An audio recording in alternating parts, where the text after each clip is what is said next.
जय हिंद दोस्तों। कैसे हो आप लोग। मैं फिर आपके सामने आ गया हूँ नेक्स्ट चैप्टर के वीडियो लेकर के।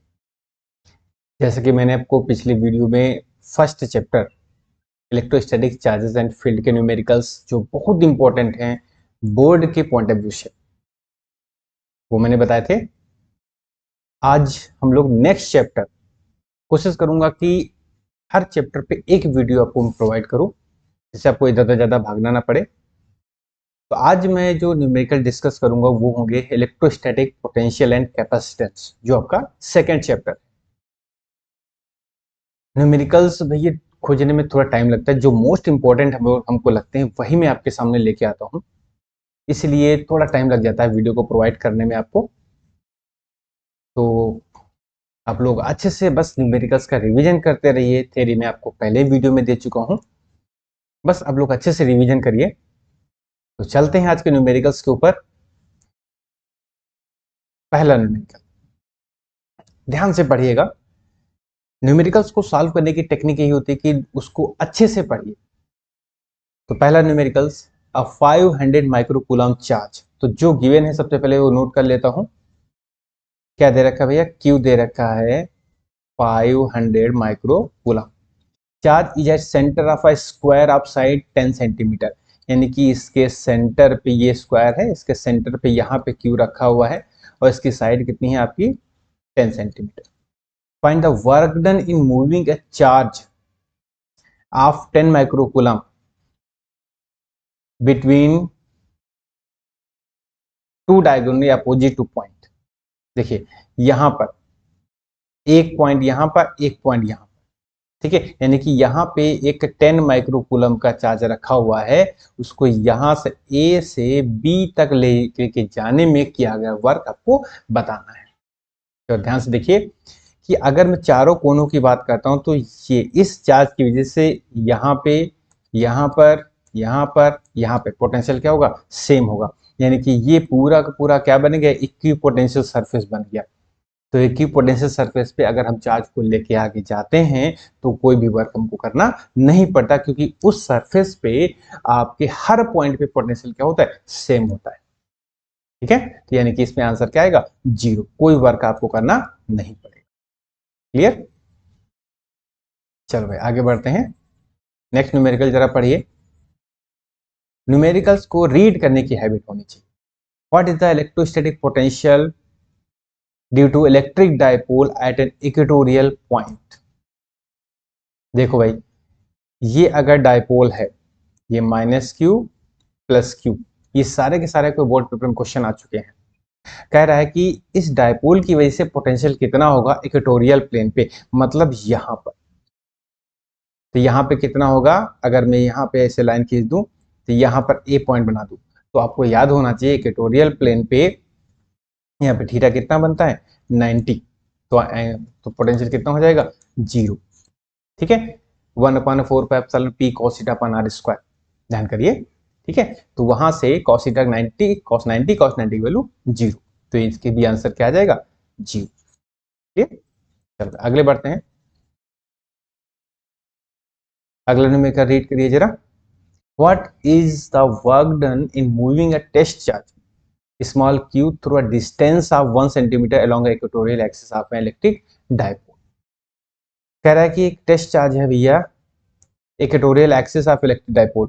देखिए डाइपोल आपका यहाँ पर है, माइनस क्यू प्लस क्यू। ठीक है, अब अगर मैं ये इक्वेटोरियल प्लेन बना दूँ, कह रहा है what is the work done in moving a test charge small Q through a distance of 1 centimetre, यानी कि ये आपका 1 सेंटीमीटर डिस्टेंस दे रखा है along the equatorial axis of electric dipole। अब देखो अगर ये मूव करेगा तो ऐसे मूव करेगा सीधे वन एक्सिस पे, तो ये क्या हो जाएगा, सेम पोटेंशियल का, यानी कि यहाँ पर भी ये पोटेंशियल सरफेस तरीके से वर्क करेगा। तो इसलिए यहाँ पर भी आपका नेट वर्क क्या हो जाएगा, जीरो। तो नेट वर्क क्या हो जाएगा, जीरो, क्योंकि इक्विपोटेंशियल सरफेस पे आप मूव करो, चार्ज को अगर लेके मूव करते हो तो work done zero.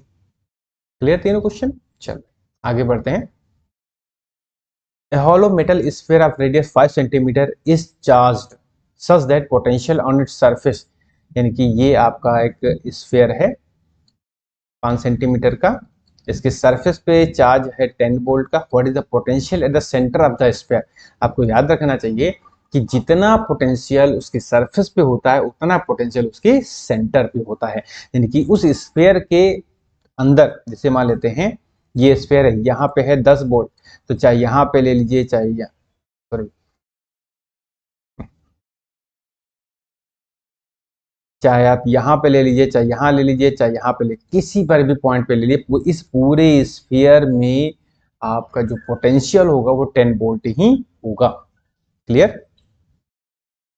Next question है, hollow metal sphere of radius 10 cm is charged such that the potential on its surface 5 volt. What is the potential at the center of the sphere? बिल्कुल same to same यही वाला question है, तो ये आपका question homework. ठीक है, answer कितना आना चाहिए? 5 वोल्ट आएगा बस। अगला question, why is electricity potential constant throughout the volume of the conductor and has the same value on its surface? देखो भाई, E equal to minus D V upon D R, ये हमको फॉर्मूला पता है, और हमको पता है कि कंडक्टर के अंदर जो इलेक्ट्रिक फील्ड वैल्यू होती है क्या होती है? जीरो होती है। वैल्यू पुट कर दो, then D V equal to zero. इसका मतलब क्या होता है? V equal to constant. बस ये पूछ रहे हैं कि सरफेस पे जितनी वैल्यू होती है पोटेंशियल की वही अंदर क्यों होती है? क्यों? क्योंकि वी क्या होता है अंदर? जीरो। ठीक, चलो भाई आगे बढ़ते हैं। Two charges 2 microcoulomb and minus 2 microcoulomb are placed at point A and B. चलो भाई फिगर बना लेते हैं पहले। तो एक -2 माइक्रोकूलम का चार्ज है, एक +2 माइक्रोकूलम का चार्ज है at point A and B। तो ये B है, ये A है, क्योंकि जिस रेशियो में वो दे रखा है उसी रेशियो हम यहाँ पे रखेंगे। ठीक है, depict the equipotential surface of the system. अब देखो भाई ये क्वेश्चन बहुत इंपॉर्टेंट, क्योंकि यहाँ पर ये क्या बन गया? एक डायपोल बन गया है। यहाँ पे क्या बन गया? एक डायपोल। तो डायपोल का इक्विपोटेंशियल सरफेस खींचने के लिए फिगर आता है, तो फिगर भैया देखो इस तरीके से खींचता है। ये फिगर जो यहाँ पे बना हुआ है, तो यही है आपका इक्विपोटेंशियल सरफेस की वजह से जो डायपोल की वजह से जो इक्विपोटेंशियल सरफेस होती है वो ऐसे खींचती है। ये इंपॉर्टेंट क्वेश्चन है, ठीक है, कोई कैलकुलेशन नहीं, बस इस तरीके से खींचती है। क्लियर? चलो भाई आगे बढ़ते हैं। अगला क्वेश्चन रीड करो चलो। अगला क्वेश्चन, द गिवन ग्राफ, ये ग्राफ आपको गिवन है Q एंड V के बीच में। ठीक है, टू कैपेसिटर C1 C2, देखिए दो कैपेसिटर हैं, एक कैपेसिटर ये है, एक कैपेसिटर ये है, ये C1 है, ये आपका C2 है। Both the capacitors have same plate separation, यानी कि दोनों का जो प्लेट सेपरेशन D सेम है, but plate area of C2 is greater than that of C1, यानी कि जो प्लेट एरिया है A2 वो है A1 से ज्यादा। ठीक भाई, व्हिच लाइन रिप्रेजेंट्स, तो C1 एंड Y, आपको बताना है इसमें से कौन सी लाइन C1 को रिप्रेजेंट करे और कौन सी लाइन C2 को रिप्रेजेंट कर रही है। देखो भाई, तो हमको पता है एक formula C equal to epsilon naught A by D, ये हमको फॉर्मूला पता है। अब इस रिलेशन की हेल्प से हम क्या निकाल सकते हो? देखो C डायरेक्टली प्रोपोर्शनल A, यानी कि C2 is greater than C1, ये हमने यहाँ से निकाल दिया। ठीक है, अब देखो जरा ये जो ग्राफ बना हुआ है C और V में, Q और V में बना है, एक हमको फॉर्मूला पता होता है Q इक्वल टू CV। ठीक है, अब यहां से अगर मैं किसी भी एक क्वांटिटी को कांस्टेंट मान लेता हूं, ठीक है, तो मान लेते हैं अगर मैं Q को कांस्टेंट मान लेता हूं, ये V को कांस्टेंट मान लेता हूं, तो मैं ये अब मान लेते हैं if V equal to constant. अगर मैं V को कांस्टेंट मान लेता हूं तो Q डायरेक्टली प्रोपोर्शनल C, मतलब C जिसका ज्यादा हो, सॉरी जिसका C ज्यादा होगा उसका Q ज्यादा होगा। देखो भाई यहाँ पे कांस्टेंट मान लिया, एक लाइन हमने खींच दी, ठीक है, ये लाइन हमने ऊपर खींच दी। अब देखो जरा इस कांस्टेंट पोटेंशियल के करस्पॉन्डिंग ये हमने कुछ ग्राफ बना दिया, तो बी लाइन का चार्ज यहाँ पे आ रहा है और ए लाइन का चार्ज यहाँ पे आ रहा है एट कांस्टेंट पोटेंशियल।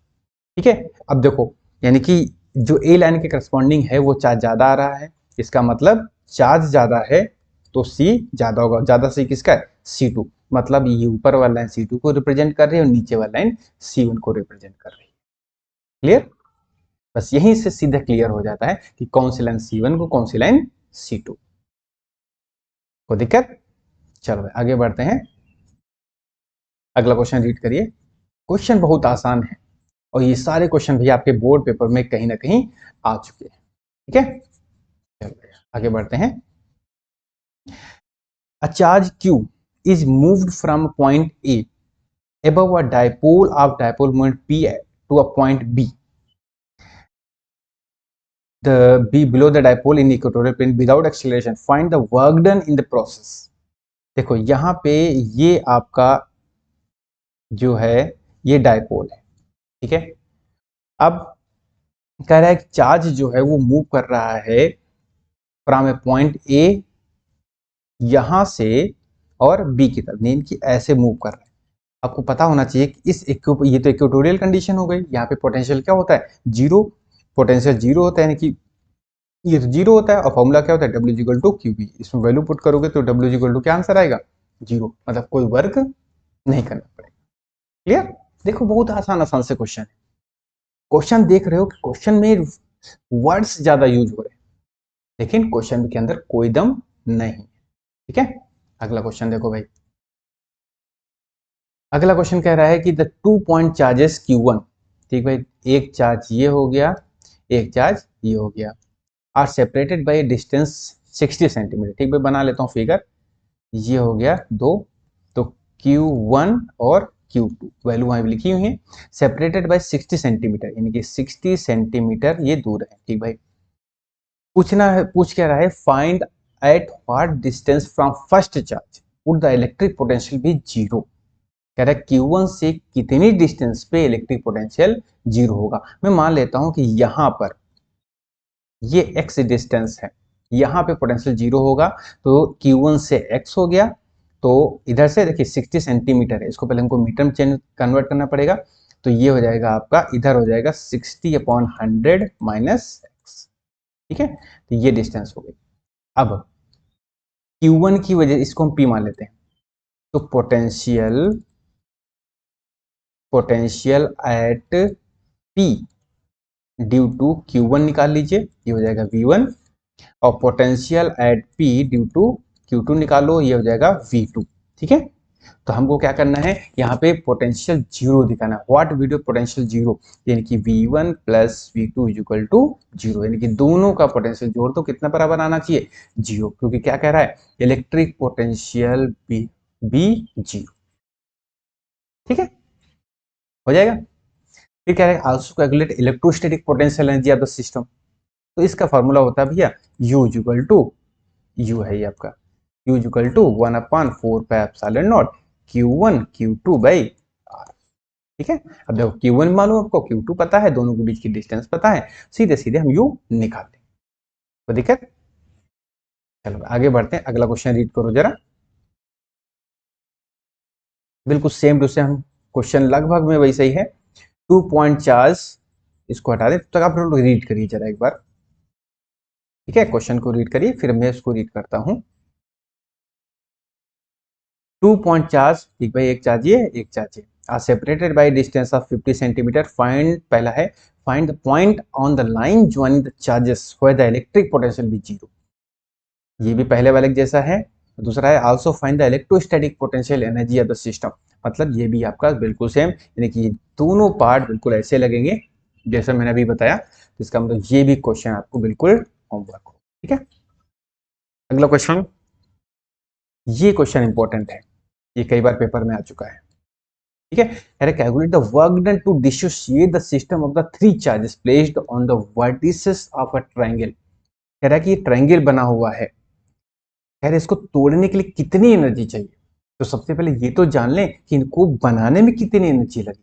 तो सबसे पहले U1 निकाल लीजिए, U2 निकाल लो, U3 निकाल लो। देखिए -4Q और Q के बीच में हम U1 निकाल लें, Q और 2Q के बीच में U2 निकाल लो, और 2Q और -4Q के बीच में क्या निकालो, आप U3 निकाल दीजिए, ठीक है। तो U का फॉर्मूला क्या होता है, 1/4 pi epsilon naught Q1 Q2 by R, ठीक है। तो इस फॉर्मूले से आप देखिए 10 सेंटीमीटर, इसको मीटर में कन्वर्ट कर लीजिएगा। तो ऐसे U1 निकालेंगे, U2 निकालेंगे, U3 निकालेंगे, इन तीनों को जोड़ देंगे, ठीक है। अब जो आंसर आएगा उतना आपको काम करना पड़ेगा अगेंस्ट में, अगेंस्ट में, ठीक है, तब जाके, जैसे मान लेते सपोज दैट इसको अपने हल किया, आंसर आया 50 जूल, मतलब ये 50 जूल से सिस्टम बना हुआ है, तो अगर मैं 50 जूल इसके अगेंस्ट में काम कर दूं तो क्या करेगा, ई ब्रेक हो जाएगा, ठीक है। इस तरीके से हमको आंसर देना है। तो बस हमको क्या करें, U1 U2 U3 निकाल करके उसको ऐड कर देना है, वही हमारा आंसर। क्लियर, चलो आगे बढ़ते हैं। अगला क्वेश्चन है, two charges minus q plus q are located at a point A, 0 0 minus A and 0 0 plus A respectively. How much work is done moving a test charge from point P to Q? ठीक है, चलो भाई पहले figure बना लेते हैं, ठीक है। तो इस तरीके से बना लेते हैं। देखो भाई, कोऑर्डिनेट पे जरा ध्यान दीजिए। तो ये x कोऑर्डिनेट हो गया, ये y हो गया, z हो गया, ये x हो गया, ये y हो गया, z हो गया, मतलब x y कोऑर्डिनेट जीरो है, तो मैं जाहिर सी बात है इसको मान लेता हूँ z, ठीक है। तो 0 0 माइनस है, तो यानी कि यहाँ पे आ जाएगा 0 0 माइनस है, और यहाँ पे एक पॉइंट लिख लेता हूँ 0 0 a, ठीक है। ये हो गया a पॉइंट, ये हो गया b। अब कह रहा है कि how much work is done in moving a test from point p, p की कोऑर्डिनेट है 7 0 0, ठीक है। अब देखो भाई, ये हो गया, इसको मैं x मान लेता हूं, तो 7 मान लेते हैं, यहाँ पे कोऑर्डिनेट है, इसके कोऑर्डिनेट 7 0 0 और इसके कोऑर्डिनेट है -3 0 0, ठीक है। तो ये हो गया q, ये हो जाएगा p। अब कितना वर्क डन है, देखो भाई ये केस मैं पीछे बता चुका हूँ। तो डायपोल ऐसे रखा हुआ है, चार्ज आ रहा है नीचे इस तरीके से, ठीक है। तो क्या बनेगा, इक्वी पोटेंशियल सरफेस बन गई इसे, यानी कि नेट चार्ज यहाँ पे क्या हो जाएगा, नेट वर्क डन, तो यानी कि W equal to Q B, तो P तो जीरो हो जाएगा, जो V जीरो हो जाएगा, यानी कि W equal to zero. Clear, zero हो जाएगा, कोई दिक्कत ही नहीं है, ठीक है। देखिए उसने क्या किया, घुमा दिया, खाली 3 कोऑर्डिनेट्स में ही क्या कि इधर का उधर, इधर का उधर कर दिया, जबकि है क्वेश्चन में कुछ नहीं, ठीक है। चलो भाई इसको हटाते हैं, नेक्स्ट हम लोग आगे की तरफ बढ़ते हैं। अगला क्वेश्चन रीड करिए। अगला क्वेश्चन कह रहा है कि draw 3 equipotential surface corresponding to a field that uniformly increases in magnitude but remains constant along z direction. Draw 3 equipotential surface, 3 equipotential surface draw करनी है जो यूनिफॉर्मली इंक्रीज करें मैग्नीट्यूड में, लेकिन कांस्टेंट रहे along z axis. How are these surface different from that of constant electric field along z direction? ठीक है, देखो भाई कुछ नहीं, इसका बहुत आसान सा फिगर बनता है। ये आपका ये z, ये x मान लेते हैं, सॉरी हाँ इसको y मान ले, इसको x मान ले, कोई दिक्कत नहीं है, ठीक है। अब हमको क्या करना है, हमको इक्विपोटेंशियल सरफेस, तो इक्विपोटेंशियल सरफेस यहाँ पर एक हमने यहाँ पे बना दी, एक इक्विपोटेंशियल सरफेस ये बना दी, ठीक है। अब हमको क्या करना है कि remains constant along z axis, तो हमको दोनों की हाइट तो सेम रखना है, जितना भी हम 3 इक्विपोटेंशियल सरफेस आगे बनाएंगे दोनों की हाइट सेम रखना है, लेकिन इंक्रीज इन मैग्नीट्यूड। अब हमको क्या करना है, इनकी बीच की जो डिस्टेंस है, ये जो डिस्टेंस है, एक मैं यहाँ पे बना देता हूँ, 3 सरफेस बनानी है, ये जो डिस्टेंस है, ये डिस्टेंस धीरे धीरे कम होनी चाहिए, मतलब जैसे जैसे आप इधर बढ़ोगे तो ये D1 हो गया, ये आपका D2 हो गया, तो D1 जो होनी चाहिए वो D2 से ज्यादा होनी चाहिए, ठीक है।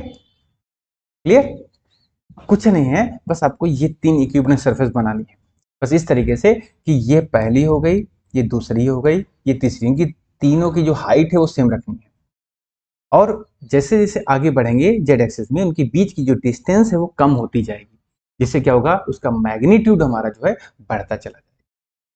क्लियर, जो D1 है ज्यादा होगा, D2 उससे ज्यादा, उससे कम होगा, D3 उससे कम होगा, D4 उससे कम होगा, इस तरीके से हमारा इंक्रीजिंग मैग्नीट्यूड ये शो करता है। क्लियर, चलो आगे बढ़ते हैं। अगला क्वेश्चन भी भैया कई बार पेपर में आ चुका है, ठीक है। देखो भाई, two small identical electrical dipole AB and CD each of dipole moment P are kept at an angle 120 degree, ठीक है। देखो भाई फिगर दे रखा है कि एक डायपोल ये है और एक डायपोल ये है, दोनों 120 डिग्री पे रखे हुए हैं, पूछ रहा है कि what is the resultant dipole moment of the combination. तो देखो भाई, एक डायपोल ये है, एक डायपोल ये है, इनके बीच का कितना एंगल है 120 डिग्री। ये भी डायपोल P है, ये भी डायपोल P है, तो नेट डायपोल मोमेंट क्या होगा, P equal to under root P1 square plus P2 square plus 2P1 P2 cos theta.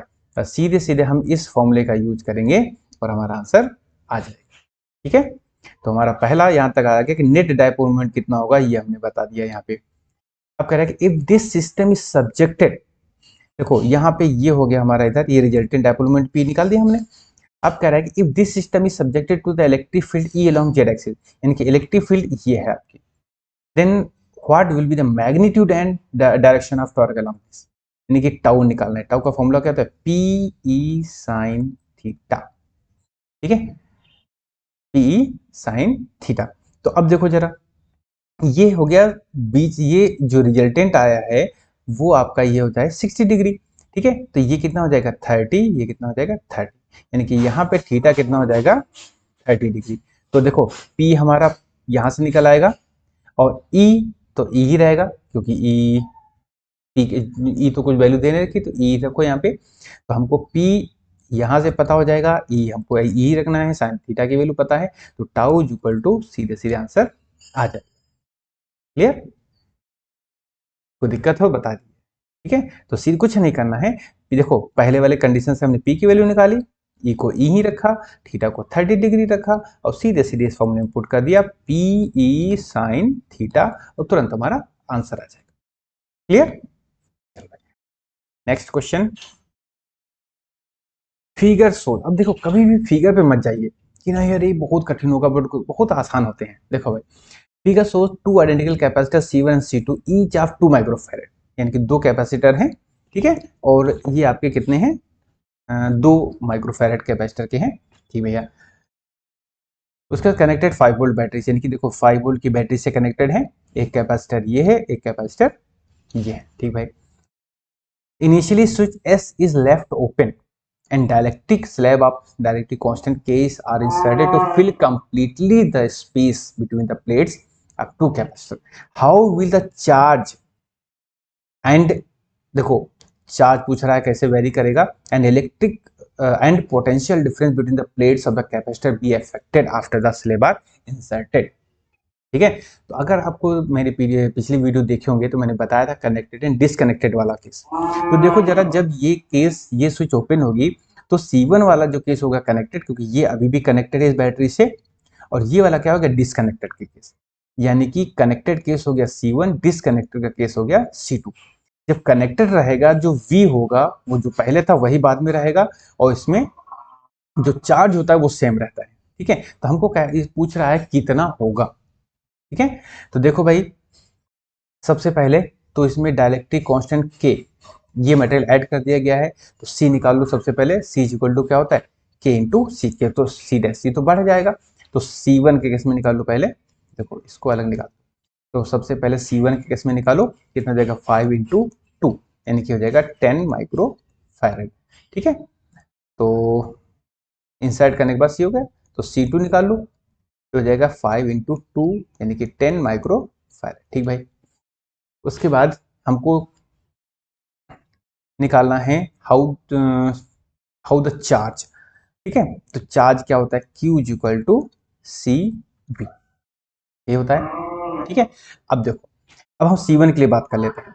तो C1 के लिए अभी कनेक्टेड है, तो C कितना हो जाएगा आपका 10 माइक्रोफैरेड, तो हो जाएगा 10 इंटू 10 की पावर माइनस 6 इंटू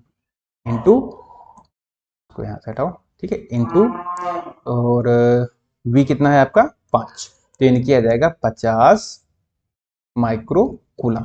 ठीक है, यानी कि आपका जो C1 पे चार्ज हो गया वो कितना हो जाएगा 50 माइक्रो कूलम। क्लियर, अब आते हैं C2 की बात करते हैं। C2 पे कितना चार्ज होगा भैया, Q इक्वल टू CB। अब ये डिस्चार्ज हो चुका है, बैटरी से डिस्कनेक्टेड है, तो सबसे पहले चार्ज निकालने के लिए हमको की C तो पता ही है 10 इंटू 10 की पावर माइनस 6 इंटू V नहीं पता है। ठीक है, अब V क्या होता है डिस्कनेक्टेड केस में, V होता है V बाई K। ठीक है। तो अब V कितना था 5, K कितना है 5, कितना आ जाएगा 1 वोल्ट, यानी कि ये आ जाएगा 1 यानी कि 10 माइक्रो कूलम। ठीक है, यानी कि जो चार्ज C1 पे कितना है, ये हो जाएगा C1 पे चार्ज, ये हो जाएगा C2 पे चार्ज। ठीक है, दोनों पे चार्ज निकल के आ गया। फिर कह रहा है potential difference between the plates. अब देखो पोटेंशियल डिफरेंस तो हमने निकाल दिया, ये हो गया C2 पे। अब C1 पे कितना होगा, C1 पे सेम रहता है, C1 पे यानी कि 5 वोल्ट ही रहेगा, C1 पे कोई चेंज नहीं होगा क्योंकि C1 बैटरी से कनेक्टेड है। C2 पे चेंज होगा, C2 पे 1 वोल्ट का। क्लियर। ये बैटरी से डिसकनेक्टेड और कनेक्टेड वाला केस है, ये आपको जितना अच्छे से लर्न होगा, कनेक्ट वो जो मैं टेबल बनवाई थी वीडियो में देख लीजिए। ठीक है, तो पूरा उसी से क्लियर हो जाता है। ठीक है, चलो भाई आगे बढ़ते हैं। अभी आगे भी लगभग वैसे ही है। Figure shows the two identical capacitor C1 and C2 each of 1.5 microfarad capacitance connected to 2 volt battery. देखिए स्विच क्लोज है, after some time switch open किया गया है और उसके बाद में K equal to 2 directly constant add किया गया है बिटवीन द प्लेस और पूछ रहा है how will the charge and potential difference. बिल्कुल सेम टू सेम पहले वाले क्वेश्चन की तरीके से है। ठीक है, तो ये क्वेश्चन आपका होमवर्क। क्लियर, बिल्कुल डिट्टो वही लगेगा, कोई अलग से नहीं होगा। उसके बाद है next question, net capacitance of 3 identical capacitor in series 1 picofarad, what will be their net capacitance if connected in parallel and find the ratio of energy stored in the two configuration if they are both connected to the same source। ठीक है, ये भी बहुत आसान है, बस उसने क्या किया कई सारी चीजों को मिक्स कर दिया है। ठीक है, अब देखते हैं इसमें क्या क्या चीजों को उसने मिक्स किया है, ये थोड़ा समझते हैं। देखो भाई, तो सबसे पहले क्या कह रहा है, द नेट कैपेसिटर 3 कैपेसिटर, तो 3 कैपेसिटर बना लीजिए जो सीरीज में जुड़े हुए हैं। ये इनकी जो नेट कैपेसिटी है तो आइडेंटिकल है, तो हमारे लेते हैं C है, इस तरीके से ले लेते हैं, तो नेट कैपेसिटी निकालो। तो 1 पिकोफैरेड 10 की power -12 is equal to 1/C plus 1/C plus 1/C, यानी कि C इज इक्वल टू 10 की पावर 12 फैरेड। ठीक है, इतना आ जाएगा। अब कह रहा है कि नेट कैपेसिटी अगर कितनी है, यानी कि सब जो है, ठीक है, एक मिनट, ये इतना नहीं आएगा, थोड़ा ये आ जाएगा 1/10 की पावर -12, ये आ जाएगा 3/C, तो C इक्वल टू आ जाएगा 3 इंटू 10 की पावर -12। ठीक है, ये तो आ गया हर कैपेसिटर की कैपेसिटी, यानी कि 3 पिकोफैरेड इसको लिख सकते हो, C इक्वल टू 3 पिकोफैरेड। ठीक है, अब उसके बाद कह रहा है कि अगर ये पैरेलल में जुड़े हों, तो पैरेलल में अगर जुड़े होंगे तो C equal to C1 plus C2 plus C3, तो 3 picofarad plus 3 picofarad plus 3 picofarad, तो यह जाएगा 9 पिकोफैरेड का नेट कैपेसिटेंस हो जाएगा। ठीक है, अब कह रहा है कि find the ratio of energy stored in the two configuration if they are both connected to the same source. ठीक है, अब देखो जरा, अब कह रहा है कि अगर ये 3 कैपेसिटर मान लेते हैं, एक ये सोर्स सीरीज का बना दिया मैंने फिगर, और ये मैंने बना दिया आपका पैरेलल का। ठीक है, लेकिन इन दोनों में जो बैटरी ये लगी है वो कॉमन है, ये बैटरी जो बोट है कॉमन है, तो आपको फॉर्मूला पता है ½ ठीक है, तो एक बार ये हम सीरीज के लिए निकाल लेंगे, एक बार ये हम पैरेलल के लिए निकाल देंगे। ठीक है, अब देखो C सीरीज में हमको पता है, ये वाला सीरीज के केस में, ये हाँ सीरीज है, ये पैरेलल वाला है, तो हमको यूज C जो है ये सीरीज के केस में पता है, ये पैरेलल केस में पता है, और कह रहा है सेम सोर्स है तो V तो दोनों में सेम हो जाएगा। ठीक है, तो हमको क्या निकालना है, US/UP निकालना है बस। तो दिक्कत, देखो लग रहे हैं कठिन क्वेश्चन, लग रहे हैं कठिन, लेकिन देख रहे हो ना बहुत आसान क्वेश्चन। चलो आगे बढ़ते हैं। Net capacitance of 3 identical capacitor in series 3 picofarad, 3 picofarad भैया है। ठीक है, what will be their net capacity is connected in parallel, find the ratio of energy stored, बिल्कुल सेम टू सेम पहले वाला है एज इट इज, ये आपका होमवर्क। ठीक है, अगला क्वेश्चन है टेस्ट चार्ज की इज मूव विदाउट एक्सेलरेशन। ये क्वेश्चन जो है काफी बार पूछा गया है पेपर में। A test charge small q is moved without acceleration from A to C along the path from A to B then from B to C। मतलब इस A से उसको C तक आना है, लेकिन डायरेक्ट नहीं आता, पहले यहां जाता है और फिर यहां आता है। ठीक है, फिर उसके बाद कह रहा है calculate the potential difference between A and C, दोनों के बीच में पोटेंशियल डिफरेंस हमको निकालना है। ठीक है, फिर क्या पूछ रहा है at which point, eight which point, देखो भाई अब पूछ रहा है पोटेंशियल डिफरेंस कितना है, तो यहाँ पे टेस्ट चार्ज है तो W is equal to Q V. ठीक है, तो यहां से V is equal to W upon Q. Clear, एक मिनट इसको हटा देते हैं पहले। ठीक है, तो यहां से एक बार ये फॉर्मूला हम कहां लगाएंगे, ए पे लगा देंगे, और एक बार फॉर्मूला हम कहां लगा देंगे, सी पे, क्योंकि जो पोटेंशियल है वो इनिशियल और फाइनल पॉइंट्स पे डिपेंड करता है।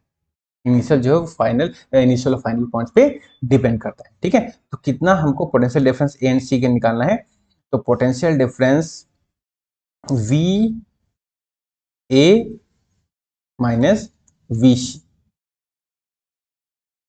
ठीक है, ये तो निकालना है हमको, तो हो जाएगा आपका 6 माइनस 2, यानी कि यहाँ पे 6 वोल्ट का, वहां पे तो यह आ जाएगा 4 वोल्ट का पोटेंशियल डिफरेंस।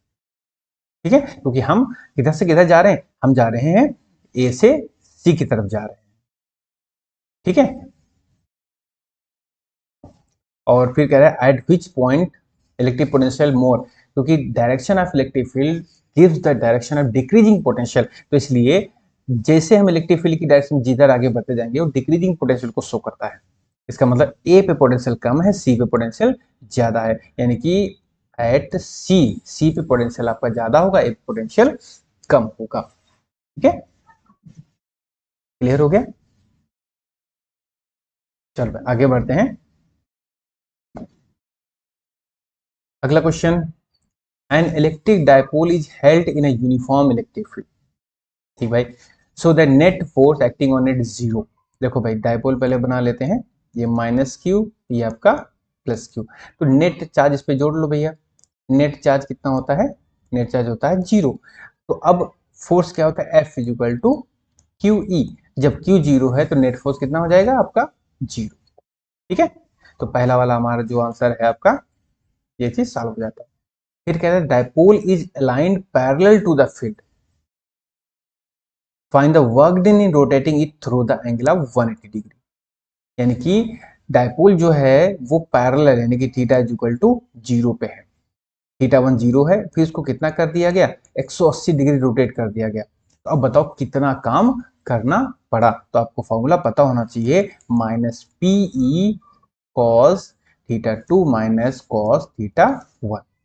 ठीक है, P और E को वैल्यू नहीं दे रखा तो कोई दिक्कत नहीं, P और E को हम ऐसे ही रखेंगे, थीटा 2 पता है, थीटा 0 पता है, तुरंत यहाँ पे आंसर आ जाए। क्लियर हो जाए, कोई दिक्कत तो नहीं है ना। अब डायरेक्ट वैल्यू पुट करनी है इसमें। चलो भाई आगे बढ़ते हैं, अगला क्वेश्चन भी बहुत इंटरेस्टिंग है। ठीक है, देखो भाई इसको हम हटा देते हैं, अगला क्वेश्चन रीड करो तब तक। Determine the potential difference across the plates of the capacitor C1 of the network in the given network. Assume E2 is greater than E1। देखो एक कैपेसिटर आपका ये है और एक कैपेसिटर ये है। ठीक है, अब कह रहा है इसमें कि E2 is greater than E1, मतलब ये जो बैटरी है वो बड़ी है, ये बैटरी छोटी है। अब इसका मतलब क्या हुआ कि हमको निकालना है पोटेंशियल डिफरेंस, हमको निकालना है यहाँ पे डिटरमाइन पोटेंशियल V निकालना है। ठीक है, यहाँ पे हमको V निकालना है, तो अब हमको चाहिए Q इक्वल टू होता है CV, Q equal to CV। अब हमको चाहिए यहाँ पे C। अब ये दोनों कैसे जुड़े हैं, ये कैपेसिटर सीरीज में जुड़े हुए हैं, तो 1/C equal to 1/C1 plus 1/C2, तो 1/C equal to C1 plus C2 upon C1 into C2, तो C की वैल्यू आ गई C1 C2 upon C1 plus C2। ठीक है, अब यहाँ वैल्यू पुट कर दीजिए, तो V equal to Q upon C, यानी कि Q C1 plus C2 upon C1 C2। Answer आ गया। ठीक है, कोई दिक्कत? ये हमारा पोटेंशियल डिफरेंस आ गया। ठीक, चलो भाई आगे बढ़ते हैं, इसको हटा देते हैं। ठीक है, अगला क्वेश्चन रीड करो जरा। क्वेश्चन रीड करना आना चाहिए। क्वेश्चन अगर रीड करना नहीं आता है तो दिक्कत है।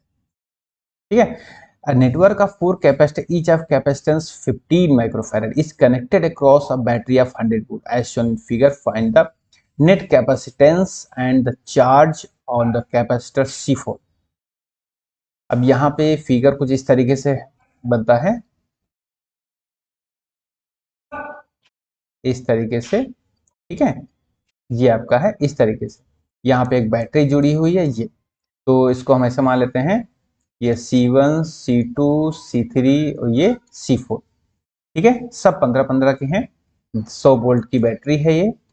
Find the net capacitance and charge on, net capacitance पता करना है और charge on the capacitor C4, और इस C4 पे चार्ज पता करना है इस पे। ठीक है, बहुत आसान है। तो देखो सबसे पहले C1 C2 C3 ये दोनों सीरीज में जुड़े हुए हैं, यानी कि C1 and C2 and C3 को जब हम सीरीज की तरीके से सॉल्व करेंगे तो हमको एक नया कैपेसिटर मान लेते हैं C5 मिलेगा। अब C5 एंड C4 ये कैसे में जुड़े हैं? पैरेलल में जुड़े हैं, बस नेट कैपेसिटी हमको मिल जाएगी। ठीक है, अब पूछ रहा है C4 पे नेट चार्ज पता करना है, तो Q इक्वल टू क्या होता है भैया? CV। हमको देखो C4 की वैल्यू कितनी है? 15 माइक्रोफैराड। ठीक है, तो हमको C पता हो गया, V कितना है? 100 वोल्ट का, बस आंसर आ जाएगा। V पता है 100 वोल्ट, C पता है 15 माइक्रोफैराड, और हमको Q निकालना है। आ जाना चाहिए। ठीक है, चलो भाई आसान से क्वेश्चन है। ठीक है, अब देखो, network of 4 capacitor each of connected in across, बिल्कुल same to same. Find the net capacitance and energy stored. तो नेट कैपेसिटेंस देखो ये तीनों कैसे हैं? सीरीज में, फिर इनका जो आंसर आएगा और इसके साथ ही पैरेलल है, तो नेट हमारा कैपेसिटेंस निकल गया। फिर कह रहे हैं energy stored U equal to half C V square. ठीक है, हाफ सी वी स्क्वायर।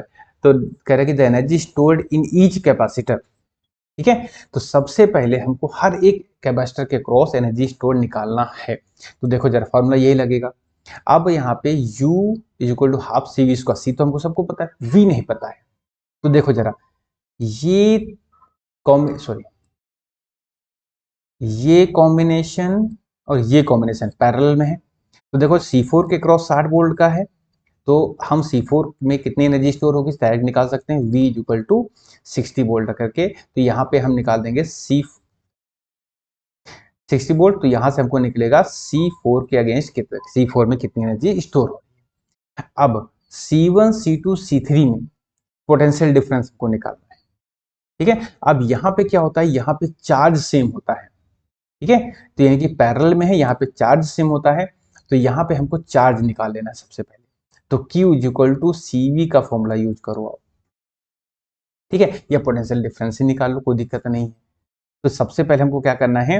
देखो भाई, तो यहाँ पे C1 C2 C3 इनका नेट कैपेसिटी अब निकाल लीजिए, यानी कि C equal to C 1 upon C equal to 1 upon C1 plus 1 by C2 plus 1 by C3। इस फॉर्मूले का यूज करके हम इस C1 C2 C3 का नेट कैपेसिटी निकालेंगे। ठीक है, तो हमको क्या मिल गया? यहाँ से C मिल गया, V कितना है? 60 वोल्ट। ठीक है, तो यहाँ से हम क्या निकालेंगे? Charge, Q equal to CV से, यानी कि हमको C1 के क्रॉस चार्ज पता हो गया, C2 के क्रॉस चार्ज पता हो जाएगा, C3 के क्रॉस चार्ज पता हो जाएगा। क्यों? क्योंकि सीरीज में चार्ज सेम रहता है, तो चार्ज पता हो जाएगा। अब हमको क्या करना है? चार्ज का फॉर्मूला लगाना है। चार्ज का फॉर्मूला क्या होता है? U equal to half Q, sorry CV square होता है, इसको C से मल्टीप्लाई कर दो, ये हो जाएगा आपका U equal to half Q square by C, बस। ठीक है, तो अब ये फॉर्मूला आप लगा दीजिए C1 पे, C2 पे, C3 पे, तो आपको तीनों के क्रॉस एनर्जी स्टोर निकल आए। क्लियर? अगर ट्राई करेंगे आंसर आ जाएगा। चलो आगे बढ़ते हैं। देखिए फॉर्मूले आपको अच्छे से लर्न होना चाहिए, जितने अच्छे तरीके से फॉर्मूला लर्न होंगे न्यूमेरिकल भी उसके आपको अच्छे तरीके से आएंगे। ठीक है, चलो भाई अगला क्वेश्चन रीड करो जब तक। An electric dipole of length 4 cm when placed with its axis making an angle 60 degree with the uniform electric field experiences a torque of 4. ठीक है, calculate the potential energy of the dipole. तो भाई सबसे पहले क्या given है note कर लेते हैं, यानी कि 2L गिवन है 4 सेंटीमीटर, इसको मीटर चेंज कर लेना है, थीटा गिवन है 60 डिग्री, टाउ गिवन है 4√3, कह रहा है कि U निकालना है। ठीक है, और इफ इट हैज चार्ज यानी कि Q दे रखा है ±8 नैनो कूलम। ठीक भाई, तो U का फॉर्मूला क्या होता है -PE cos थीटा, और टाउ का फॉर्मूला होता है PE sin थीटा। हमको निकालना क्या है U। अब क्या करो उसको डिवाइड कर दीजिए। ठीक है, ये दोनों कट जाएंगे, cos theta sin theta cot theta हो जाएगा, क्योंकि थीटा भी हमको पता है। ठीक है, तो U हमको निकालना है, टाउ पता है, PE तो कैंसिल हो जाएगा, थीटा हमको पता है, आंसर आ जाएगा। क्लियर, कोई दिक्कत? ये शॉर्ट ट्रिक है भैया, नहीं तो भी कैलकुलेशन करोगे बहुत हाई जाएगा। ठीक है, क्लियर। चल भाई आगे बढ़ते हैं। An electric dipole of length 2 cm when placed with its axis making angle 60 degree uniform. ये भी भैया बिल्कुल सेम टू सेम है अभी मैंने जो क्वेश्चन बताया है। ठीक है, तो बिल्कुल ये आपका प्रीवियस क्वेश्चन के तरीके से होमवर्क हो जाएगा। ठीक है, तो इसी मैंने देखिए क्वेश्चन भी इसी तरीके ढूंढे हैं कि एक क्वेश्चन आपको तरीके मिले तो एक क्वेश्चन उसका रिवीजन के लिए मिले। ठीक है, अगला क्वेश्चन देखो। 2 point charges Q and -2Q are kept small d distance apart. Find the location of the point relative to charge Q at which potential due to system of the charge is 0. बहुत आसान है, देखो भाई ये हमारा हो गया दो चार्ज, एक Q हो गया, एक का -Q हो गया, एक दूसरे से d डिस्टेंस पे है। ठीक भाई, अब कह रहा है कि कहाँ पर इनकी इन दोनों चार्जेस के बीच में कहाँ पर ऐसा पॉइंट होगा जहाँ पे नेट पोटेंशियल 0 होगा, वो डिस्टेंस हमको बतानी है इस स्मॉल क्यू से। मान लेते हैं ये x पे है, तो ये डिस्टेंस क्या हो जाएगी d माइनस, तो पोटेंशियल ड्यू टू q तो v1 मान लेते हैं, अब पोटेंशियल ड्यू टू 2q ये v2 मान लेते हैं। तो अब क्या करना है, v1 प्लस v2 को ऐड करके 0 कर दीजिए, आंसर निकल। कोई दिक्कत तो नहीं हो रही ना। अगला 3 आइडेंटिकल कैपेसिटर, इसको हटा दे रहे हैं। ठीक है, अब क्वेश्चन को एक बार जरा रीड करिए, रीड करने के बाद फिर हम लोग आगे बढ़ते हैं। 3 identical capacitor C1 C2 and C3, भाई C1 हो गया, C2 हो गया, ये C3 हो गया। ठीक है, 6 माइक्रोफेरेड के हैं। ठीक है, 10-12 वोल्ट की बैटरी से जुड़े हैं। Charge on each capacitor, each capacitor पे चार्ज निकालना है। ठीक है, पहला देख साल का, फिर equivalent capacitance of the circuit, फिर एनर्जी स्टोर। देखो भाई C1 और C2 तो सीरीज में जुड़े हैं, तो सीधी तरीके से सॉल्व कर लीजिए। फिर मान लेते हैं C1 एंड C2 को सॉल्व किया, आया C4, और C4 और C3 आपके पैरेलल में जुड़े हुए हैं, यानी कि C4 एंड C3 आपके ये पैरेलल, बस नेट इक्विवेलेंट आ जाएगा आपका। ये तो सॉल्व हो गया। कह रहा चार्ज और इन कैपेसिटर, देखो जरा पहले C3 वाले ले लेते हैं, Q इक्वल टू CV, तो C हमको पता है, C पता है, V कितना है 12 वोल्ट का, Q3 Q पता हो जाएगा किस पे, इस पे। अब यहाँ पे आते हैं, तो सबसे पहले C1 C2 का नेट कैपेसिटी तो निकाल ही लियो, C4, तो Q equal to C4 into V।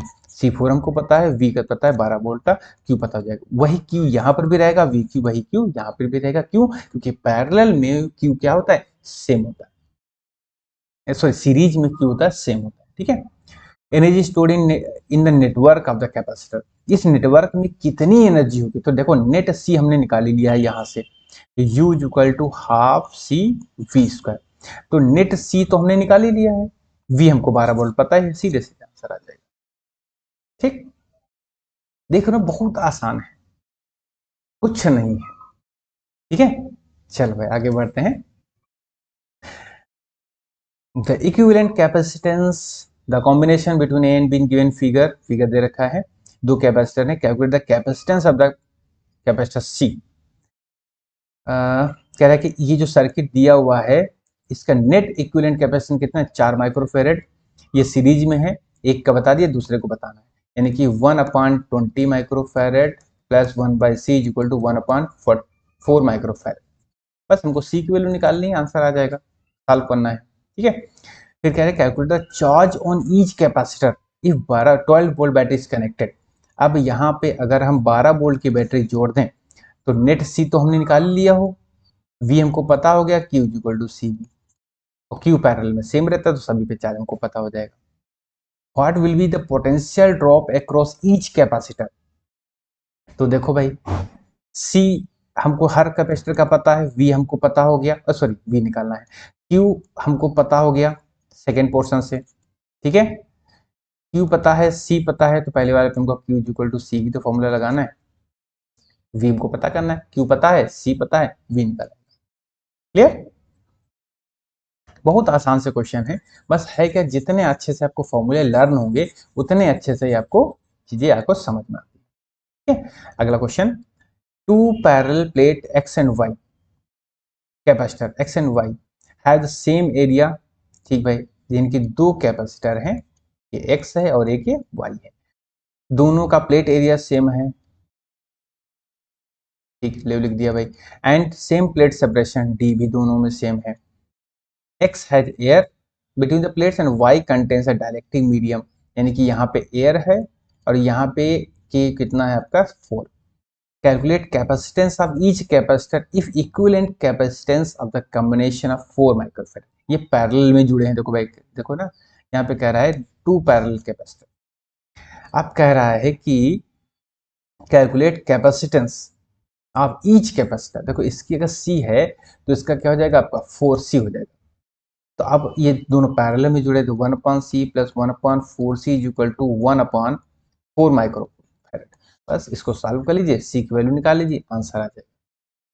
ठीक, फिर पूछ रहा है calculate the potential difference between the plates X and Y. तो पोटेंशियल डिफरेंस देखो भाई, ये पैरेलल में जुड़े हैं, ठीक है, ये बैटरी मान लेते लगी है, तो अब हमको क्या, सी तो पता ही हो गया, नेट। ठीक है, अब calculate potential difference between the X and Y, और कुछ दे रखा है। ठीक, तो यहाँ से हमने C calculator capacitance of each capacitor, C निकल आएगा। ठीक है, अब पैरेलल में वी तो सेम रहता है, तो Q is equal to calculate the potential difference between the plates of X and Y, what is the ratio of electrostatic energy. एक मिनट पहले थर्ड वाला सॉल्व कर लेते हैं, U is equal to half C B square. ठीक है, तो देखो भाई, एक बार ये हम x के लिए लगा देंगे और एक बार ये हम y के लिए लगा देंगे, हाफ सी वी स्क्वायर, क्योंकि पैरेलल में है तो v सब दोनों में सेम रहेगा, C1 C2 हमको यहाँ से पता हो जाएगा। ठीक है, तो पैरेलल ऐसा रेशियो निकाल। अब सेकेंड क्वेश्चन कह रहा है calculate the potential difference between X and Y. ठीक है, अब देखो जरा, एक्स और वाई दोनों पैरेलल में है, पैरेलल में जो होता है सब एक्स और वाई के क्रॉस जो पोटेंशियल डिफरेंस है वो क्या होगा, जीरो होगा। ठीक है, क्योंकि एक्स के क्रॉस भी 40 जो पोटेंशियल डिफरेंस होगा, जो भी बैटरी लगी है, जैसे इसको हम हटा देते हैं, यहाँ से इसको हटा देते हैं, फिर इसको एक्सप्लेन करते हैं। देखो भाई, ये कुछ इस तरीके से होता है ये, ठीक है, ये इस तरीके से ये है, और ये हमारे बैटरी जुड़ी हुई, ठीक है, पैरेलल, ये x हो गया, ये y हो गया। अब कह रहा है कि x और y के बीच जो है, calculate the potential difference between plates of x and y, x और y के बीच पोटेंशियल डिफरेंस हमको निकालना है। ठीक है, तो यहां पर जितनी मान लेते 4 वोल्ट की बैटरी है, 4 वोल्ट की बैटरी इसके क्रॉस भी लगी है, 4 वोल्ट की बैटरी इसके क्रॉस लगी है। ठीक है, तो दोनों में जो पोटेंशियल डिफरेंस निकालोगे कितना आएगा, जीरो। ठीक है, इसलिए इसके आंसर क्या आ जाएगा, जीरो। क्लियर, कोई दिक्कत। चलो आगे बढ़ते हैं।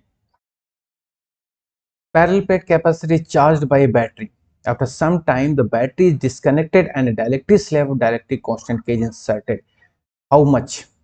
देखो भाई, पहले सबसे पहले क्या है, फिगर बना लेता हूँ। ये बैटरी है, यहाँ पे कैपेसिटर है, और ये एक मिनट, इसको इस तरीके से, ठीक है। पहले क्या किया गया, ये चार्ज कर दिया गया कैपेसिटर ये वाला। उसके बाद में यहाँ पे एक डायलेक्ट्रिक स्लैब इंसर्ट कर दिया गया, उस स्विच को ओपन कर दिया गया, मतलब डिस्कनेक्ट कर दिया गया इसको। अब कैपेसिटेंस, जब कैपेसिटेंस है वो के टाइम्स बढ़ जाए, ठीक है। इलेक्ट्रिक फील्ड जो होती है, फॉर्मूला होता है E is equal to V by D. अब जो V होता है, जो V बाई के डिक्रीज हो जाता है, इसलिए जो E होता है वो पहले का के टाइम्स डिक्रीज हो जाएगा। Energy stored in capacitor be affected, yes. U is equal to होता है हाफ सी वी स्क्वायर, ठीक है। अब देखो जरा, C तो के टाइम्स बढ़ गया, V स्क्वायर, तो V जो होता है वो के टाइम्स घट जाता है, स्क्वायर है स्क्वायर कर दिया, तो हो जाएगा सी वी स्क्वायर बाई के, 1/2 तो रहेगा ही। तो यानी कि U डैश जो है वो U/2 इस तरीके से चेंज हो जाता है, ठीक है। ये सब मैंने, अगर आप पीछे वीडियो देखोगे, सब मैंने बता रखा है, ठीक है।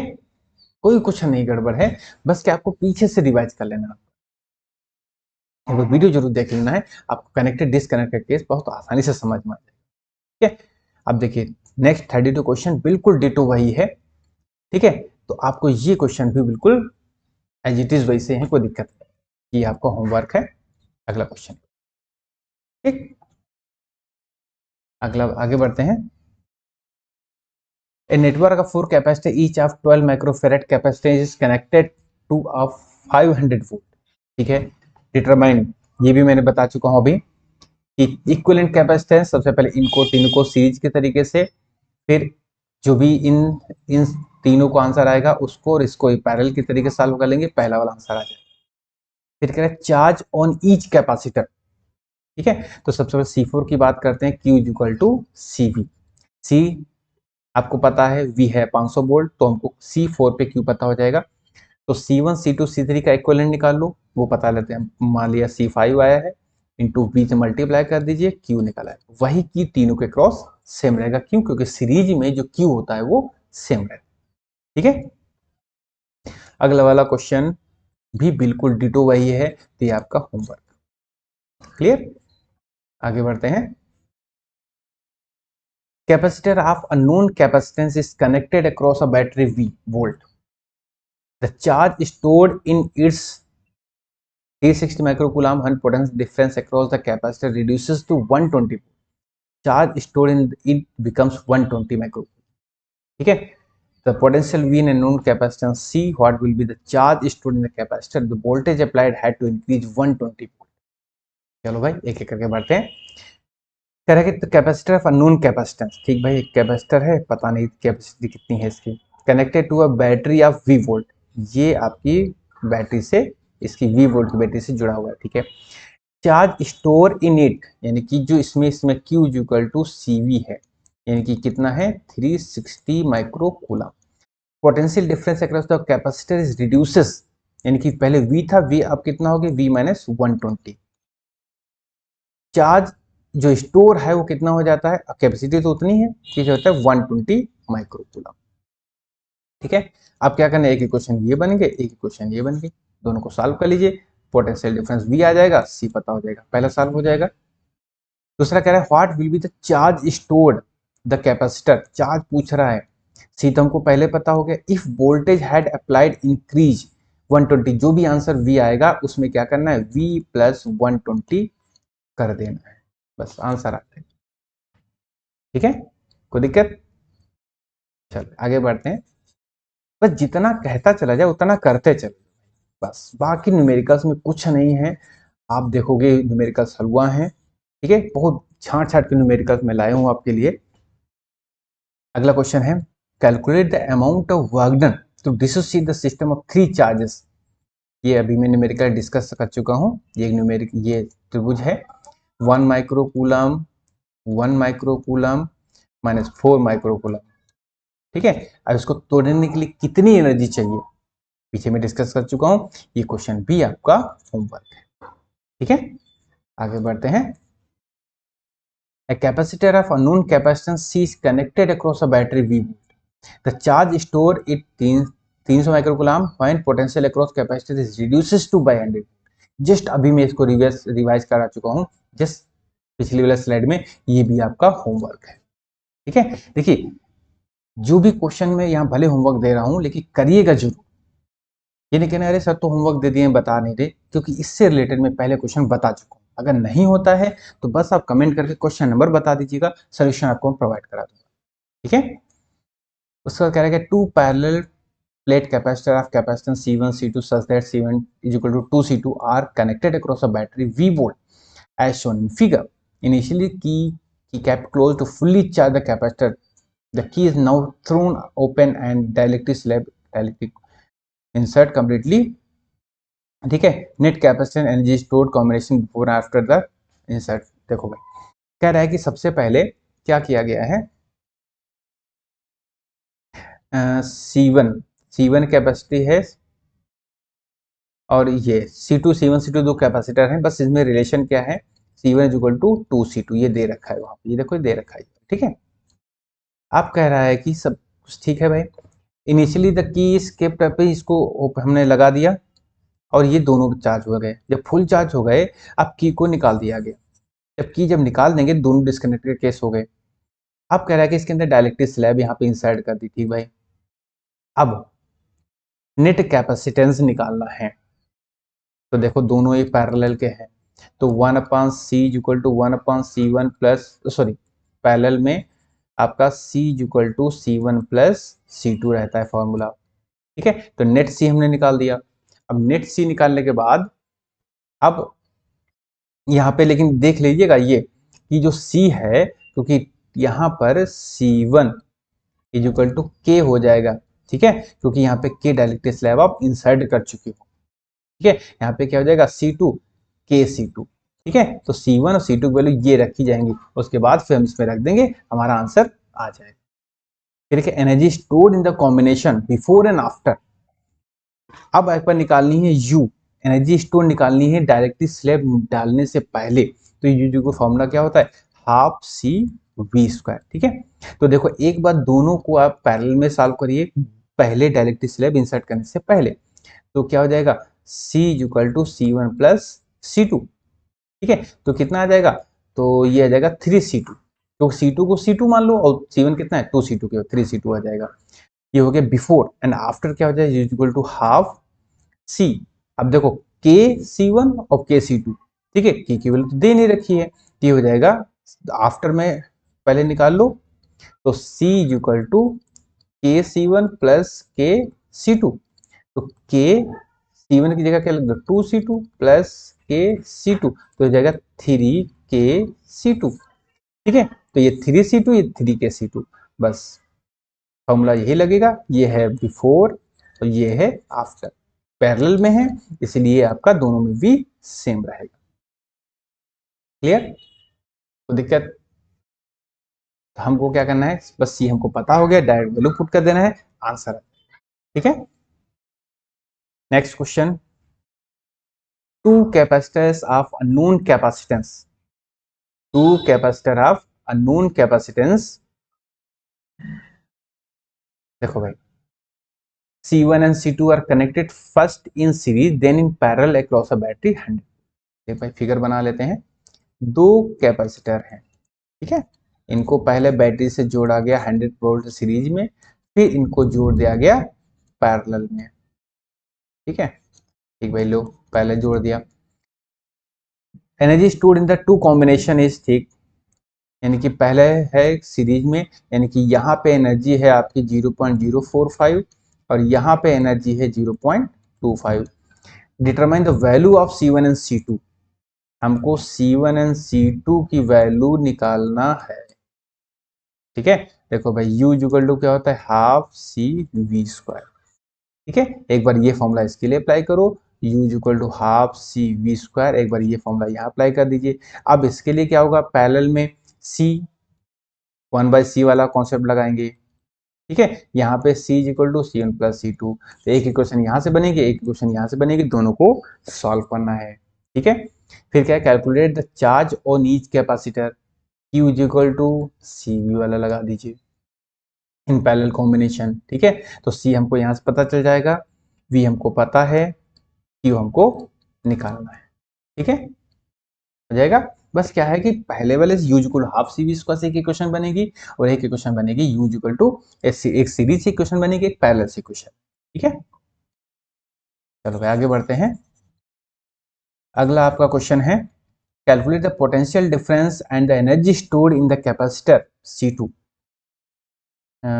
C2 in the circuit shown in figure, given potential at a 90 volt C1 C2 C3 C1 C2,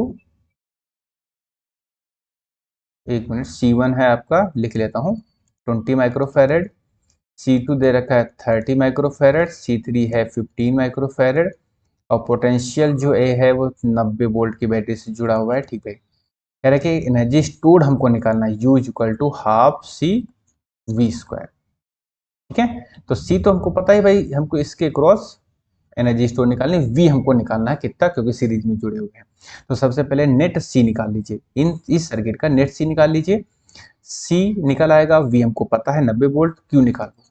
ठीक है, क्योंकि हर कैपेसिटर के क्रॉस C जो होता है वो सेम रहता है, सॉरी Q सेम रहता है, तो Q यहाँ पर भी सेम रहेगा, यहाँ पर। अब इस केस में हमको Q पता हो गया, C पता है, तो V निकल आएगा। जब V निकल आएगा तुरंत इसमें रख दीजिए, आंसर आ जाएगा। क्लियर, कोई दिक्कत? चलो भाई आगे बढ़ते हैं। Two parallel plate capacitor X and Y has same plate area, plate and same separation। ये भी मैं आपको क्वेश्चन बता चुका हूँ। ठीक है, बिल्कुल डिटो पहले वाले क्वेश्चन की तरीके से है। ये भी आपका होमवर्क बहुत आसान से लगेंगे। बस आपको ध्यान रखना है कि डायरेक्टली स्लैब इंसर्ट अगर हो रही है तो उस तरीके से ध्यान रखना है। ठीक है, कोई दिक्कत नहीं है, बस हिंट दे रहा हूँ। देखो भाई, ये के है आपका, के क्या है 4। वैसे calculate capacitance of each capacitor if equivalent capacitance of combination is 4, यानी कि दोनों सीरीज में है। ठीक है, दोनों सीरीज में है, तो अब इसका जो नेट पैरेलल में है, ये two parallel plate capacitor X and Y has same area of plate and same plate separation between them. X has air and the plate separation Y, यानी कि अगर इसका सी है तो इसका क्या हो जाएगा 4C कैपेसिटी, दोनों पैरेलल में है और पैरेलल में कॉम्बिनेशन कितना है 4 पिकोफैरेड है। ठीक है, तो नेट कैपेसिटी हमको आंसर आ जाएगा 1/C इक्वल टू, तो सीरीज में है 1/C1 प्लस 1/C2। ठीक है, तो C1 C2 C पता ही है हमको, C पता है 4C, C1 पता है C, C2 पता है 4C और हमको 4 पिकोफैरेड C पता है। ठीक है, और तो वहां से आंसर आप पहले वाले का आंसर आ जाएगा। ठीक है, दूसरा है calculate the potential difference between the plates X and Y. तो जो हम नेट C निकाल ही लेंगे, calculate the potential difference between the plates of X and Y. तो यहाँ पर हमको पोटेंशियल डिफरेंस चाहिए, तो ये सबसे पहले हमको देखो भाई Q is equal to C V. ठीक है, तो देखो हमको नेट C पता है, नेट V पता है। ठीक है, नेट C पता हो गया, नेट V पता है, तो हम Q निकाल लेंगे। अब इसके क्रॉस V निकाल लो, इसके क्रॉस V निकाल लो। ठीक है, तो वो हमारा आ जाएगा potential. Clear, estimate the ratio of electrostatic energy U is equal to half C V square का फॉर्मूला यूज करिए। क्लियर, देखिए घुमा फिरा के formula Q is equal to C V, U is equal to half C V square, series, यही घुमा फिरा के बस है क्या। कभी वो पेन आपको ऐसे पकड़ाएगा, कभी ऐसे पकड़ाएगा, कभी ऐसे पकड़ाएगा, कभी ऐसे पकड़ाएगा पेन ही, ये ध्यान देना है। आगे बढ़ते हैं। अब देखो भाई इसमें find the equivalent capacitance of between A and B.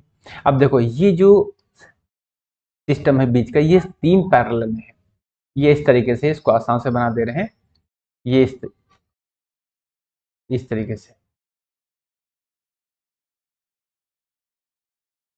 ये इस तरीके से बना हुआ है।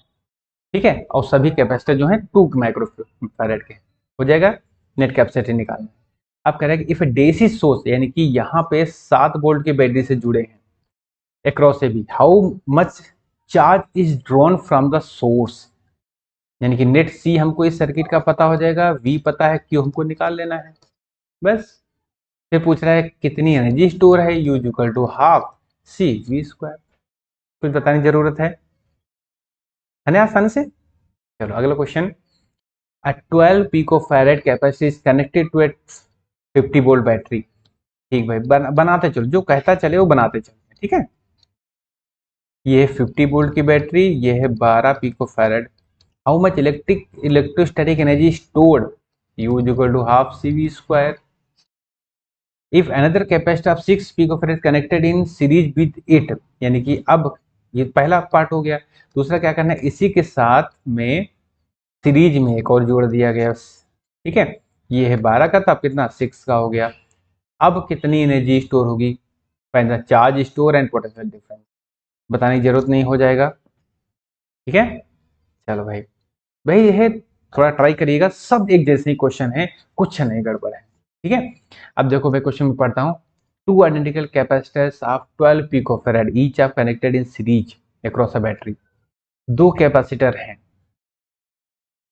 दोनों सीरीज में जुड़े हैं 50 वोल्ट की बैटरी से। How much electrostatic energy stored in this combination, यानी कि दो कैपेसिटर ये हैं सीरीज में जुड़े हैं, ये बैटरी ये है। Net capacity, net energy store तो निकाल ही लेंगे, U is equal to half CV square, ठीक है। If these were connected in parallel, how much energy will be stored, भाई C तो चेंज होगा, V तो वही रहेगा। And also find the charge drawn from the battery, हो जाना चाहिए Q is equal to CV लगा करके, ठीक है। ये भी मैं कनेक्टेड डिस्कनेक्टेड के बता चुका हूँ, ये भी आज क्वेश्चन आपका, ये क्वेश्चन आपका होमवर्क है, ठीक है। आसान से क्वेश्चन है, बस आपको एक बार रीड करना है। अगर नहीं लगता है तो आज तुरंत कमेंट बॉक्स में कमेंट करना है, ठीक है। अगला क्वेश्चन है capacity of unknown, capacitor of unknown connected, a capacitor of unknown capacity connected across a battery of V volt। देखो भाई, ये कैपेसिटर है, ये V वोल्ट की बैटरी से जुड़ा हुआ है, ठीक है। ये भी मैं क्वेश्चन बता चुका हूँ। When the potential across the capacitor is reduced by 120 volt, the charge stored in the capacitor becomes 120 microcoulomb। Calculate V and unknown capacitance. What would have been the charge on the capacitor if voltage was decreased 120 volt? ये भी मैं question बता चुका हूँ अभी, ये हो जाएगा आपके लिए होमवर्क, ठीक है। क्वेश्चन में देखिए होता क्या है, क्वेश्चन को जब सॉल्व करने बैठिए तो बिल्कुल प्रेजेंस ऑफ माइंड आपका यहीं का यहीं होना चाहिए। क्वेश्चन कुछ चुटकियों में सॉल्व होता है, लेकिन होता क्या है, हम जब सॉल्व करने बैठते हैं तो दिमाग लगाता है, यार कोई वेट तो नहीं कर रहा हमारा, तो फिर न्यूमेरिकल सॉल्व नहीं होते हैं, ठीक है।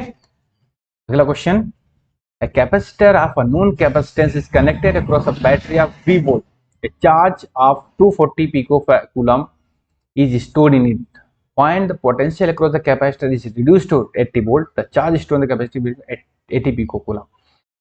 माइक्रो, सॉरी P नहीं है, सब माइक्रो है, ये माइक्रो है, ठीक है। ये माइक्रो कूलम चार्ज है। Unknown capacity, what would have been the charge of the capacity voltage will increase, ये भी बिल्कुल डिटो ऐसा ही है।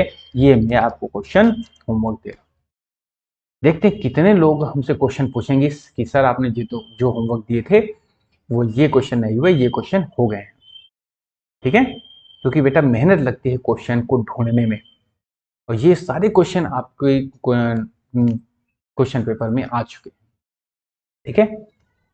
तो उम्मीद करते हैं क्वेश्चन आपको अच्छे से समझ में आए होंगे, और तो इसी के साथ ही ये पूरा चैप्टर आपको इस वीडियो में मिल जाता है। अगर आप इतने क्वेश्चंस के प्रैक्टिस अच्छे से कर लेंगे तो हमको नहीं लगता इस चैप्टर से कुछ क्वेश्चन बचेंगे, और ऐसा नहीं कि न्यूमेरिकल इसके बाद नहीं मिलेंगे, इसके बाद भी मिलते रहेंगे। ये बहुत इंपॉर्टेंट क्वेश्चन है जो मैं आपके सामने लेके आया, तो इसलिए कोशिश करिए, एक बार नहीं, दो बार नहीं, 3 बार कोशिश करते रहिए। जहां पर मुझको जरूरत पड़े कि हाँ नहीं ये चीज समझ में नहीं, सर से पूछनी है, विदाउट हेजिटेशन आप मुझसे पूछिए। अगर कमेंट में आंसर देने के लायक हो कमेंट में दूंगा, नहीं तो पर्टिकुलर आपकी उस जो प्रॉब्लम क्रिएट हुई उस पर एक नेक्स्ट वीडियो बना दूंगा, ठीक है। लेकिन बस आपको मन लगा के पढ़ना है। फिर मिलते हैं नेक्स्ट चैप्टर के न्यूमेरिकल्स के साथ में, तब तक के लिए टेक केयर, बाय बाय, जय हिंद।